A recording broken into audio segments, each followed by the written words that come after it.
വയനാട് വീട് നഷ്ടപ്പെട്ട ചൂരൽമലയുള്ള ജനങ്ങൾക്ക് കേരള സർക്കാരിൻ്റെ സന്തോഷകരമായിട്ടുള്ളൊരു വാർത്തയാണ് നമ്മളിപ്പോൾ കാണുന്നത്. മുണ്ടക്കൈ ചൂരൽമല പുനരധിവാസം 740 കോടി മുടക്കി 2 ടൗൺഷിപ്പുകൾ 1000 സ്ക്വയർ ഫീറ്റ് വീടുകൾ കരാർ ലുങ്കലിന് അവർ കൊടുത്തിരിക്കുകയാണ്. അതായത് ഭൂചലനത്തിനെ പ്രതിരോധിക്കുന്ന വീടുകൾ.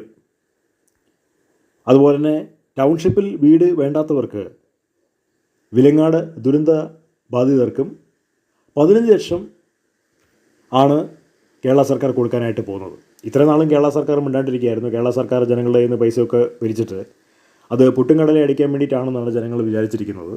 പക്ഷേ ഇപ്പോൾ എല്ലാവരുടെയും വായ അടപ്പിച്ചുകൊണ്ട് കേരള സർക്കാർ മുന്നോട്ട് വന്നിരിക്കുകയാണ്. 38 സ്പോൺസർമാരെ ഉൾപ്പെടുത്തിയിട്ടാണ് ഈ ഒരു പുനരധിവാസ പാക്കേജ് വയനാട് ഡെവലപ്പ് ചെയ്യാനായിട്ട് പോകുന്നത്.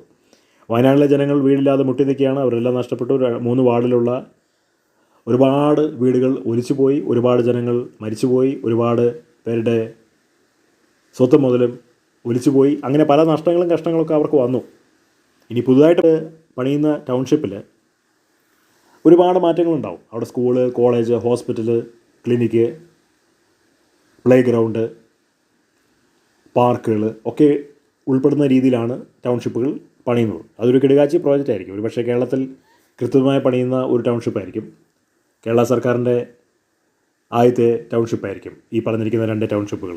ഏതായാലും വയനാട്ടിലെ ജനങ്ങൾക്ക് അത് വലിയൊരു വരദാനമാണ്. അവരുടെ ദുഃഖമൊപ്പാൻ അത് ഒരുപാട് പ്രയോജനം ചെയ്യും എന്ന് നമുക്ക് പ്രാർത്ഥിക്കാം.